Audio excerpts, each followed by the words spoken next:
Magandang gabi po sa inyong lahat. Live, good morning sa Pilipinas. So, although mabagyo sa Pilipinas ngayon, we hope everyone's safe and dapat lagi po tayong handa. Lalong-lalo na sa mga taga-Isabela. Oo, Cagayan, ingat po kayo dyan, Father, aunties, and mga relatives in Kawayan, Isabela. Ingat po kayo dyan palagi. We are with you in prayers. Keep safe po. So, we have been talking about being authentic, being true to yourself. So, now we will be talking about authenticity naman in the business. Why it should, why you should be true. Why you should be transparent. So, ano nga, kasi syempre, we are in a world full of competition, di ba? So, authenticity is what help businesses build real and lasting connections. And relationship. And builds strong and lasting relationship. Kasi by being true to ourselves, it can not only make the business easier but also attract the right people. Diba? So, unang-una, what does authenticity really mean in any businesses, not just in online businesses? It can be also traditional, the ones with the physical store. So, what can it give to the people? So, unang-una, we just need to define authenticity. So, authenticity in business means showing up as you are without trying to mimic others. So, it's about honesty, consistency, and staying true to your values. Diba? In every businesses naman, they have their missions, they have their missions and visions. They have goals on why they are in the business side, diba? Syempre, for those people who are in the food industry, syempre, maybe their mission and vision goes with, keeping people satisfied with the food that they eat, diba? Di bali kanya-kanyang vision and mission yan according to the businesses that they are having. So, what are the traits of authenticity, di ba, in a business? So, syempre, it has to have honesty. Unang-una, napaka-importante yan. Kailangan mong maging totoo with your customers, di ba? Then, syempre, you need to be transparent, di ba? And then, yung vulnerability, we have talked about it 2 days ago, di ba? That it is your willingness to show your true self. Hindi yung vulnerability in a negative way. In a negative sense. Oo. And then, syempre, ang importante dyan is yung integrity. Yun, pinakamahalaga yun. Di ba? Like, being authentic is you're not afraid to show your true self, even if that means sharing struggles or mistakes sa mga tao, 'di ba? Kasi ang tawag diyan ano naman kumbaga ang mga tao once na nasira ka sa kanila, you cannot take it back. 'Di ba? No matter how much you effort you do, once na it's broken, wala na. Oo, mahirap na siyang ibalik. So, katulad din yan, maihahalin tulad din natin yan sa mga customer service, di ba? Like, being authentic could mean admitting if there's a delay or mistake rather than creating excuses. Kasi usually, customers appreciate honesty over perfection. Kaya nga, di ba, kung napapansin natin sa mga department store or any facilities na nag-offer ng services, di ba? Minsan may mga customer service representative na nagre-reach out sa mga customers asking how their services can be improved, ganon, di ba? So, yon. And then, ito, ang next, yung next topic na importante din is yung why authenticity matters sa business. So, kasi unang-una, when you are authentic, you are attracting the right people. Diba? You attract the right clients, the partners, and even employees who share similar values and interests. Diba? Kasi, when you are being authentic, this leads to a smoother, more harmonious interactions because people are aligned.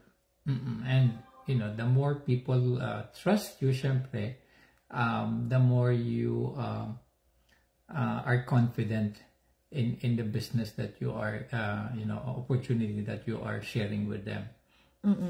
And then next point, why authenticity matters in business is because you are building meaningful connections here when you are being authentic.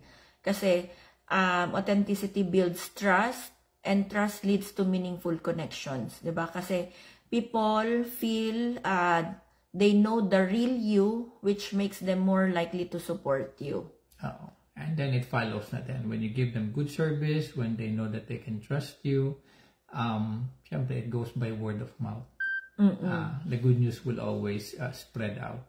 And you can, that will lead you to a more deeper relationship, loyal customers, and syempre it will deepen your customer base. Talking to the one of the experienced retailer back in Abu Dhabi, I still remember lagi yan siyang antag dito, may mga certificates about customer relation. Those were the days when I, reaping off good service, honest and transparent, products with the clients. I had clients who are at the really high net worth clients, meaning having millions of dirhams deposits, and up to the lowest level then, syempre nakakataba ng puso na merong nagtitiwala sa iyo, and lalong syempre inspire ka na pagbutihin pa yung trabaho mo. Dapat nga pala ikaw nagdi-discuss nito kasi that's your forte. Ano ba yan? Dito naman ako Ayun. So next then, why authenticity matters in business? Kasi it's creating a unique brand. 'Di ba? Kasi when you are being authentic, you stand out because no one else has your exact personality. 'Di ba? Experiences or vision. Yeah. This uniqueness is appealing because it's genuine. Go. Yun yung isa sa pinaka masasabi kong trademark ko. Kasi yung once you have established deep relationship with your customer, kahit sino pang humarap sa kanila, kahit na ano pang elok sa kanila, I want to talk to June. I am only for June. Yun yung mga kumbaga na-build up na kasi yung trust, yung respect, and yung loyalty. And you have worked on your integrity also, diba? Yun ang isang kuhan. Kasi it's not just working within the box. You step out of the box and doing an extra mile, kahit na gaano kaliit yan, ma-appreciate yan ng kliyente mo. Oo. And speaking about integrity, so the value of integrity in building trust. Teka, ano nga bang integrity mo? What integrity means? Integrity is doing the right thing even when no one is watching. Yun. It's about keeping promises and being reliable. Yun ang isa sa magandang traits ng character na ma-develop ng bawat tao. Ng bawat isa. Hindi lang ng business owner, as a person. Apply mo as a personal life, sa business life, sa career, and so on. Oo. Like,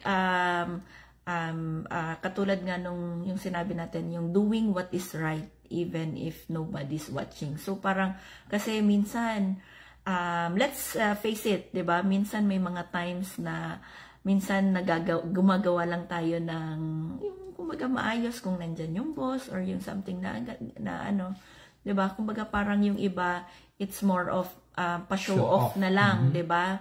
Kasi para makita nung mga nasa higher position na you're doing your job. But but having the integrity, parang you're doing it for yourself na rin, 'di ba? Not just for other people, it's for yourself actually. And then what is the impact of integrity on trust? So when you operate with integrity, you build a foundation of trust. People know they can rely on you, which is critical for long-term success. Yeah. Kaya with that being said, it generates loyalty na rin. Kahit na ano pang kumbaga mangyari, kahit na let's say alukin man ng ibang tao yung iyong kliyente, because they know you, because they trust you, and because they know that you have your integrity, never sila magsuswitch over unless meron silang hindi magandang nakita or na-experience. So now, how being genuine sets you apart? So, syempre, unang-una dyan is standing out in a crowded market. So, kung iisipin mo, how can you stand out in a crowded market? Diba? Malaking challenge yan. Malaking challenge yan. So, authenticity makes you memorable because there's no one else quite like you. So, customers who resonate with your approach are likely to choose you over competitors. So, like for us, syempre may kanya-kanyang branding naman kasi lahat ng mga business owners, whether if it is online or, you know, the traditional businesses. But usually, it's you, how you run the business, how you manage the business, that makes you authentic. Diba? That's what makes people like come back to you, or that's what that's how you are attracting people. Diba? So parang ano yan, it's also your way kung paano ka magi-stand out sa crowd. Diba?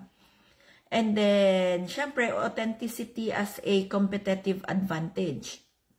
Unang-una dyan, your personality and values make you unique, which cannot be copied. So you have to embrace them and becomes a competitive advantage.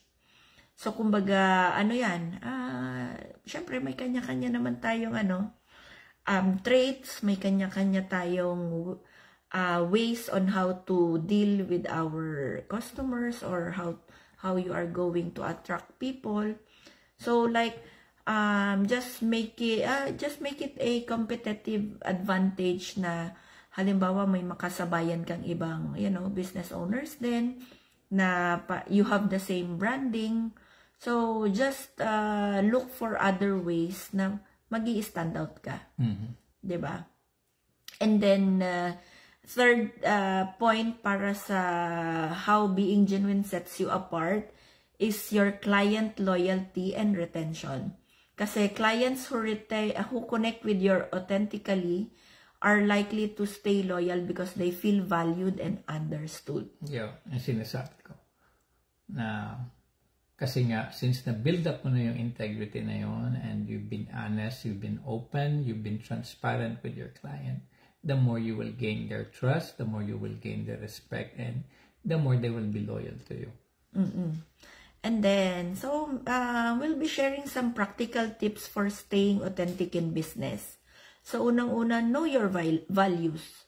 So, you should like list your top values and integrate them into every business decision. Like, if family is a core value in your business, like perhaps you can what do you call this? Perhaps you can have a business offers that can be flexible, you know, sa family hours, 'di ba? Para naman kasi we need to respect each other's time, 'di ba? Tama. So, kailangan dapat makapag-set ka ng time on how you are going to, follow up with your clients, how you are going to deal with your clients. Kasi, hindi naman tayo pare-parehas ng time, diba? Totoo yan. Kasi, kumbaga, hindi naman tayo lahat is free all the time. So, we need to make an adjustment para mag-meet kayo sa gitna. Diba? And then, syempre, tips for staying authentic din sa business is you have to be honest with your audience. Diba? So, we need to practice transparency in your communication, whether it's about delay, a product update, or challenges you're facing. So, it's all about honesty and being transparent. If something happens and you cannot make beyond it your control, beyond your control, so you just have to let the other party know, diba? Kasi they have allotted their time just para makapag-usap kayo, you'll have your meeting, and then at least make a decent excuse. Hindi naman excuse or apologies, diba? O di kaya bigyan mo sila ng heads up na may emergency or something. Kasi I know people will understand kasi lahat naman tayo may mga pinagdadaanan din, diba? So you just have to be honest. And then next, you have to embrace vulnerability. Ayan na naman tayo sa vulnerability. The positive one. The positive one. Kasi vulnerability builds connection. Diba? You have to share your journey, your challenges, and what you have learned para alam din naman nung mga clients mo kung ano rin yung mga posibleng mapagdadaanan nila. Diba? If in case they want to venture also in the online business, ganon. And then last is yung consistency and actions and words. So you should always align your actions with your promises. Siyempre. Diba? Kasi authenticity means showing up in a reliable and consistent way. Ano yun? Walk the talk. Kumbaga, kung ano yung sinasabi mo, totohanin mo yon. Panagutan mo yon. Kumbaga, when you say a promise, keep that promise. And if in case you cannot fulfill the promise, at least be man enough or be honest enough bakit hindi muna mafulfill yung promise na yon. So, it's just, being open, honest, and transparent. Yun siguro ang pinakamagandang bagay na dapat mong i-carry whenever you are conducting a business. Para at least, magkakaroon kayo ng mutual respect ng clients mo or ng mga business partners mo, if ever. And then, syempre, lastly, don't forget the integrity part din. Diba?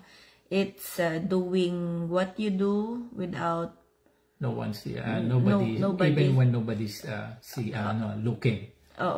So like as we have mentioned, diba, we are working with integrity here. We're honest here. So all you have to do is just ask and explore and make your due diligence. See if the business is the right business for you. Tama? So, ganun naman. Syempre, lahat naman ng aspiring business owners, or if you are aspiring to become one, syempre, pinag-aaralan mo rin. Pasok ba to sa budget ko? Tama ba to sa mga interest ko? May conflict ba to sa values ko? Diba? May mga ganong bagay. So, kasi ano naman yan kumbaga, like kami, hindi naman kami din basta-basta pumapasok sa alanganin. So, unang-una, we did our due diligence. We researched we researched everything. And pasok yung core values ng business doon sa values na meron kami. And then, syempre, we work with integrity. So, I think, aside from that, syempre, you want to protect your hard-earned money. Hanggat maaari, syempre, hindi ka basta-basta magbibitaw ng hindi ka sigurado. Oo. And as we have mentioned in the previous lives, we're proud to say that this business opportunity that we are offering is a tax-registered one. So if you feel like thinking about looking into it, just send us a direct message or just click on the link that is shared here in the video, in the live video, and then we'll get back to you soon. And we'll be happy to answer them. And then maybe before we close this live session, maybe we'll just give you an inspiring quote probably. So people don't buy what you do. They buy why you do it. And what you do simply proves what you believe. Yeah. Diba? So, yun naman talaga yung yun naman talaga ang tinitignan ng tao. Why you are doing this business. Our why, my why, is to retire my husband.